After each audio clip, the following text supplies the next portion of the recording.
शक्तिरूपेण संस्थिता नमस्तस्यै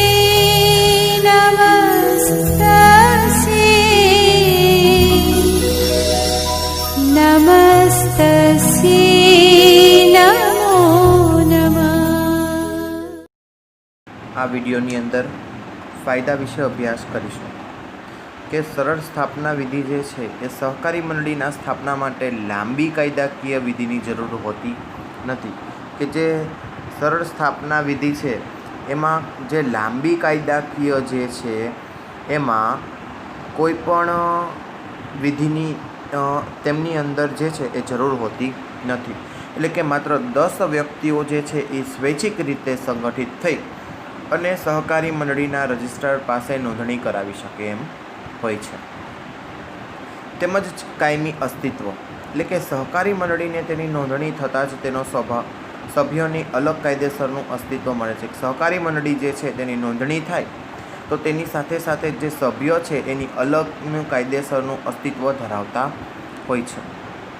સભ્યોના મૃત્યુ, નાદારી કે રાજીનામું આપવાને કારણે મંડળીના અસ્તિત્વને આંચ આવતી નથી, કે સભ્યનું જ્યારે મૃત્યુ થાય, નાદારી જાહેર થાય અથવા રાજીનામું આપવામાં આવે ત્યારે આ કારણોસર જે છે એ મંડળીના અસ્તિત્વને એક પણ પ્રકારની જે છે એ આંચ આવતી નથી.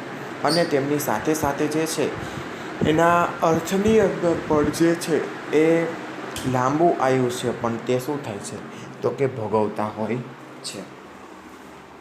હવે તેમની સાથે છે ખુલ્લું સભ્યપદ, કે સમાન હિત ધરાવતી વ્યક્તિ માટે જે છે એ ખુલ્લું સભ્યપદ ખૂબ જ જરૂરી છે, કે તેમની સાથે સાથે ધર્મ, જ્ઞાતિ, જાતિ કે આર્થિક સ્થિતિ સભ્યપદ મેળવવામાં અવરોધરૂપ બનતી નથી, કે તેનો સમાન હક જે ધરાવે છે એમની અંદર જે છે એ ધર્મ, જાતિ અને આર્થિક સ્થિતિ જે છે એ તેમની અંદર સભ્યપદ જે છે એ અવરોધરૂપ બનતી નથી. તેમજ છે સભ્યોની મર્યાદિત જવાબદારી, તો કે મંડળની અંદર જે છે એ સભ્યોની પૂરતી જ જવાબદારી રહેતી હોય છે. પછી ત્યારબાદ છે સરકારી સહાય, તો કે સમાજલક્ષી કાર્ય કરવા માટે તેમજ સરકાર દ્વારા નાણાકીય સેવા આપવા માટે જે છે એ લોન, અનુદાન અને સબસિડી આપવામાં આવતી હોય છે. લોકશાહી વહીવટ, કે મંડળીના સભ્યોને સભ્ય દીઠ એક જ મત આપવાનો હોય છે, પરંતુ નિર્ણયો બહુમતીથી લેવાય છે, કે વધારે લોકો દ્વારા જે છે એ નિર્ણય લેવામાં આવે છે. તો દરેક સભ્ય છે એ ચૂંટણીમાં ઊભા રહેવાનો પણ હક ધરાવે છે અને ચર્ચામાં ભાગમાં તેમજ પ્રતિનિધિ ચૂંટવાનો પણ દરેકને અધિકાર રહેલો હોય છે. સભ્ય દ્વારા ચૂંટાયેલ કારોબારી સમિતિ લોકશાહી ઢબે મંડળીનો વહીવટ ચલાવે છે. જે સભ્ય દ્વારા જે છે એ ચૂંટાયેલ કારોબારી છે એ સમિતિ જે છે એ લોકશાહી ઢબે મંડળીનો વહીવટ ચલાવતી હોય છે. ઓછો વહીવટ ખર્ચ, કે સહકારી મંડળી કરકસરના સિદ્ધાંતને વરેલી છે. સહકારી મંડળી છે એ કરકસરના સિદ્ધાંતને વરેલી હોય છે અને સંચાલનમાં જે છે એ સભ્યોની માનદ સેવા તેમને મળતી રહેલી હોય છે. વહીવટ પણ કરકસરથી ચાલે છે અને જાહેરાત ખર્ચ પણ આપણે એની અંદર કરવો પડતો નથી. નિશ્ચિત ગ્રાહક વર્ગ, કે મોટાભાગે સભ્યો જ ગ્રાહક હોય છે એમની અંદર અને સભ્યો જ નિશ્ચિત હોય છે, એટલા માટે જ છે એ વસ્તુનું વેચાણ સરેરાશ થાય છે. વેપારી સંસ્થાઓ સામે સબળ હરીફ, એટલે કે વેપારી સંસ્થાઓ છે એ ઘણી વખત વધુ નફો મેળવવાની લાલચમાં પણ ભેળસેળ, છેતરપિંડી, કાળા બજાર વગેરે પણ કરે છે. અને તેમની સાથે સાથે છે એ આર્થિક ઉત્કર્ષ, સામાજિક આર્થિક ન્યાયની ખાતરી આપતી હોવા છતાં પણ જે છે એ આ વિવિધ સંસ્થાઓ દ્વારા આચરવામાં આવતી જે છે એ ગેરરીતિઓ જે છે એ સહકારી મંડળીથી મુક્ત હોવાથી જે વેપારી સંસ્થાઓ સામે જે છે એ સબળ હરીફ તરીકે આપણે એમાં ઊભા રહી શકીએ છીએ.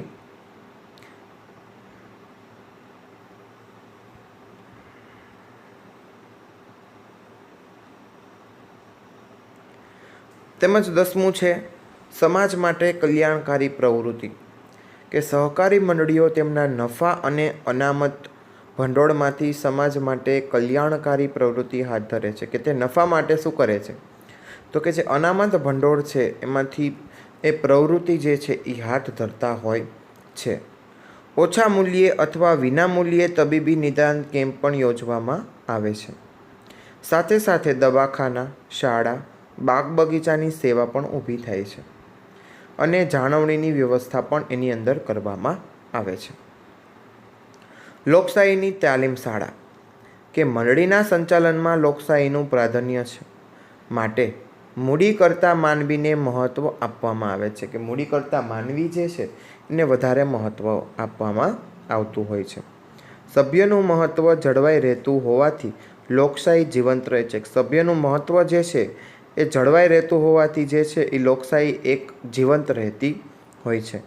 આથી સહકારી મંડળી લોકશાહી વ્યવસ્થાના આદર્શ સિદ્ધાંતોનું શિક્ષણ આપતી તાલીમ શાળા છે, કે લોકશાહી જે છે એ વ્યવસ્થા એ આદર્શ સિદ્ધાંતોનું શિક્ષણ આપતી શાળા છે. સભ્યોનો આર્થિક ઉત્કર્ષ અને વિકાસ, કે સભ્યોનો આર્થિક ઉત્કર્ષ અને વિકાસ કઈ રીતના થઈ શકે, તો કે સભ્ય મંડળી જે હોય છે એમાં મહત્ત્વનું એક યોગદાન આપે છે. એટલે કે દાખલા તરીકે ગ્રાહકોની સરકારી મંડળીઓ સભ્યોના રોજબરોજના વપરાશની યોગ્ય ગુણવત્તાની વસ્તુઓ વાજબી ભાવે પૂરી પાડે છે. મધ્યસ્થીઓ દ્વારા ગ્રાહકોને થતું આર્થિક શોષણ અટકાવે છે. આ જ પ્રમાણે ઉત્પાદકોની સહકારી મંડળીઓ સભ્યોનો કાચો માલ, સાધનો, ઓજારો વગેરે વ્યાજબી ભાવે પૂરો પાડે છે. નાના ઉત્પાદકો સરળતાથી ઉત્પાદન કરીને તે એની ઉન્નતિ કરી શકતા હોય છે. એટલે કે ખાંડ, દૂધ, ચર્મ, કપાસ જેવા ક્ષેત્ર સહકારી મંડળીઓ ખૂબ જ વિકાસ સાધ્યો છે. ત્યારબાદ છે મર્યાદાઓ, તો કે મૂડીની મર્યાદા. તો મૂડી વધારે એકઠી કરવી પડે અને તેમાં શેરની કિંમત જે છે એ ઓછી હોય તો આર્થિક રીતે નબળા વર્ગના અને સભ્ય જે છે એ મતાધિકાર હોવાનું, વધુ શેર ખરીદવાનું આકર્ષણ જે છે એ ઓછું રહેવાના કારણે મૂડીની મર્યાદા જ કરતી હોય છે.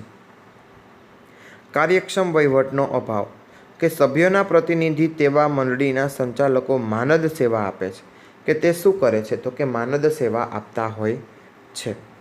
માનદ સેવાના કારણે તેઓ મંડળીના સંચાલન અને વહીવટ પ્રત્યે અંગત રસ પણ ન દાખવે, કે માનદ પ્રેતાના સેવન જે છે એ મંડળીનું સંચાલન પણ ન કરે અને વહીવટ પ્રત્યે જે છે એ અંગત રસ પણ દાખવતા નથી. એવા અંગત કારણોસર જે છે એ જૂથબંધીને કારણે ગેરવડ પણ સર્જાય છે. ત્યારબાદ છે રાજકીય હસ્તક્ષેપ, કે તેના દ્વારા વર્ચસ્વ મેળવવા માટે પ્રત્યક્ષ કે પરોક્ષ રીતે પણ પ્રયત્ન કરવાના થતા હોય છે. એટલા માટે જે છે એ ધંધાકીય સ્વાતંત્ર્ય જોખમવાની પણ શક્યતા રહેલી છે. સભ્યો વચ્ચે અસહકાર, કે મંડળીના સભ્યોનો જે છે એ વફાદારીનો અભાવ હોય છે. એટલા માટે સભ્યોમાં જે છે એ પરસ્પર કુસંપ સર્જાતો હોવાથી જૂથબંધી સ્વાર્થી વૃત્તિ પ્રવેશે ત્યારે સહકારી સંસ્થામાં જે છે એ અસહકારનું નિર્માણ થાય છે અને આ અસહકારનું નિર્માણ થવાથી જે છે એ સહકારી મંડળી જે છે એ સમાન હિત ધરાવતી વ્યક્તિઓનું સંગઠન હોવા છતાં સહકારના લાભ મેળવી શકતી નથી. તે પોતે શું કરે છે, તો કે એક પણ પ્રકારની સંસ્થા છે જ એમાં અસહકારનું નિર્માણ થાય છે અને આવા વિવિધ પ્રકારની અસહકારનું નિર્માણ થવાથી એ સહકારી મંડળીમાં સમાન હિત પણ ધરાવી શકતી નથી. તેમજ વ્યક્તિઓનું સંગઠન હોવા છતાં પણ જે છે એ સહકારના લાભ પણ એ મેળવી શકતી નથી. હવે જોઈએ સંયુક્ત હિસ્સાવાળી કંપનીઓ, એટલે જોઈન્ટ સ્ટોક કંપની કેવી હોઈ શકે, તો કે ઔદ્યોગિક ક્રાંતિ પછી જે છે એ યંત્રો દ્વારા માંગના અપેક્ષાએ મોટા પાયા ઉપર ઉત્પાદન થવા લાગ્યું. કે આવી ઔદ્યોગિક ક્રાંતિ આવી એના પછી શું થવા લાગ્યું, તો કે મોટા પાયા પર જે છે એ ઉત્પાદન થવા લાગ્યું. મોટા પાયા ઉપર મૂડીની જરૂરિયાત સાથે જોખમનું પ્રમાણ પણ વધ્યું, કે જેમ જેમ મોટા પાયાના ઉદ્યોગો ચાલતા ગયા એમ જોખમનું પ્રમાણ પણ વધતું ગયું. આ પરિસ્થિતિમાં ધંધાકીય વ્યવસ્થાના સ્વરૂપો તરીકે વ્યક્તિત્વ માલિકી અને ભાગીદારી પેઢી જે છે એ અનુકૂળ ન આવે તે સ્વાભાવિક છે. પરંતુ વ્યક્તિત્વ માલિકી અને ભાગીદારી પેઢીનો મુખ્ય અમર્યાદા અને મર્યાદિત જવાબદારી પણ રહેલી હોય છે. અમુક વખતે મૂડી ટૂંકી હોય છે, આયુષ્ય ટૂંકું હોય છે, પરંતુ જોખમની વહેંચણી માટે જે છે એ ઉકેલરૂપ પણ નથી આવતું. અને આવા ધંધાકીય વ્યવસ્થાનો ઉદ્ભવ થયા બાદ સંયુક્ત હિસ્સાવાળી કંપનીઓ જેને કહેવામાં આવે છે, જેના દ્વારા જે છે એ કંપની તરીકે આપણે ઓળખીએ છીએ. એટલા માટે જ એનો વિકાસ જે છે એ વેપાર ઉદ્યોગને ઝડપી વેગ મળ્યો છે. અને આવો ઝડપી વેગ મળવાથી વિકાસના એન્જિન તરીકે એને ઓળખવામાં આવે છે. ભારતમાં કંપની ઉપરના નિયમન માટે 1956નો કંપની ધારો અમલમાં હતો. કે ભારતનું કંપની ઉપર જે છે એનું નિયમન માટે જે છે એ 1956નો કંપની ધારો જે છે એ અમલમાં હતો. હવે તારીખ 1/4/2014 થી 2013નો કંપની ધારો અમલમાં આવેલ છે. હવે જોઈએ કંપનીનો અર્થ અને વ્યાખ્યા. તો કે કંપની એ સમાન હેતુ માટે જ છે એ અસ્તિત્વમાં આવે છે અને કૃત્રિમ વ્યક્તિ પણ કહેવામાં આવે છે. કાયદાની દ્રષ્ટિએ કંપની એ કૃત્રિમ, અદૃશ્ય અને અમૂર્ત વ્યક્તિ છે. કે કાયદાની દ્રષ્ટિએ જે છે એ કૃત્રિમ પણ છે, અદૃશ્ય પણ છે અને અમૂર્ત વ્યક્તિ પણ છે. 2013ના કંપની ધારામાં જણાવ્યા પ્રમાણે કંપની એટલે આ કાયદા હેઠળ અથવા અગાઉના કોઈપણ કાયદા હેઠળ સ્થપાયેલી કંપની. કે આ વ્યાખ્યા સ્પષ્ટ કરે છે કે કંપનીએ કાયદાનું સર્જન કરે. કંપની શું કરે છે? તો કે કાયદાનું મોટામાં મોટું જે છે એ કંપની સર્જન કરતી હોય છે. હવે જોઈએ પ્રકારો. કે કંપનીના મુખ્ય 4 પ્રકાર છે. ખાસ કાયદા દ્વારા અસ્તિત્વમાં આવતી કંપનીઓ. કે કોઈ અમુક જે છે એ ખાસ કાયદા નક્કી કરવામાં આવતા હોય છે. સભ્ય સંખ્યાની દ્રષ્ટિએ, ત્યારબાદ વર્ચસ્વની દ્રષ્ટિએ, ત્યારબાદ છે નોંધણીના સ્થાનની દ્રષ્ટિએ. કે નોંધણીનું સ્થાન જે છે એની દ્રષ્ટિએ કંપનીના પ્રકાર પાડવામાં આવે છે. તો એવી જ રીતના સભ્ય સંખ્યાની દ્રષ્ટિમાં પણ 3 પ્રકાર જોવા મળે છે. જાહેર કંપની, ખાનગી કંપની અને એક વ્યક્તિની કંપની. તો એમાં પણ જાહેર કંપનીની અંદર પણ શેરમૂડીથી મર્યાદિત જવાબદારી કંપની છે, ત્યારબાદ બાંહેધરીથી મર્યાદિત જવાબદારીથી કંપની છે અને અમર્યાદિત જવાબદારીવાળી પણ કંપની રહેલી હોય છે. ત્યારબાદ છે ખાનગી કંપની. તો કે શેરમૂડીથી મર્યાદિત જવાબદારીવાળી જે કંપની જે છે, ત્યારબાદ બાંહેધરીવાળી અને અમર્યાદિત જવાબદારીવાળી કંપની, બંનેના પેટા પ્રકાર તો સરખા જ છે.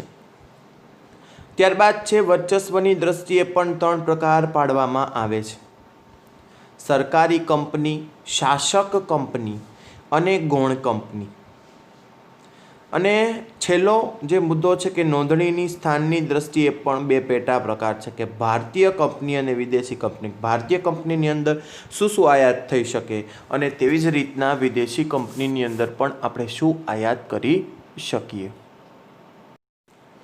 હવે જોઈએ કંપનીની સ્થાપના વિધિ. તે કંપનીની સ્થાપના વિધિ કઈ રીતના થઈ શકે? તો એક તો પ્રવર્તમાન દરે થઈ શકે. તો કેવી રીતના પ્રવર્તમાન દરે થઈ શકે? તો કે કંપનીના પ્રવર્તમાનનો પહેલાં વિચાર કરવો પડે. એ વિચાર કર્યા બાદ પ્રાથમિક અને વિગતવાર એની ચકાસણી કરવી પડે. આ દરેક બાબતની ચકાસણી, પ્રાથમિક ચકાસણી થઈ ગયા બાદ સાધનોનું એકત્રીકરણ કરવું પડે. કે કંપનીની અંદર કેવા કેવા સાધનોની જરૂર પડે છે. અને ત્યારબાદ જે છે એ આપણે નાણાકીય વ્યવસ્થા કરવી પડે. કે આખી કંપની ઊભી કરવા માટે કેટલા નાણાંની જરૂર પડશે એ નાણાકીય વ્યવસ્થા આપણે ઊભી કરવી પડે.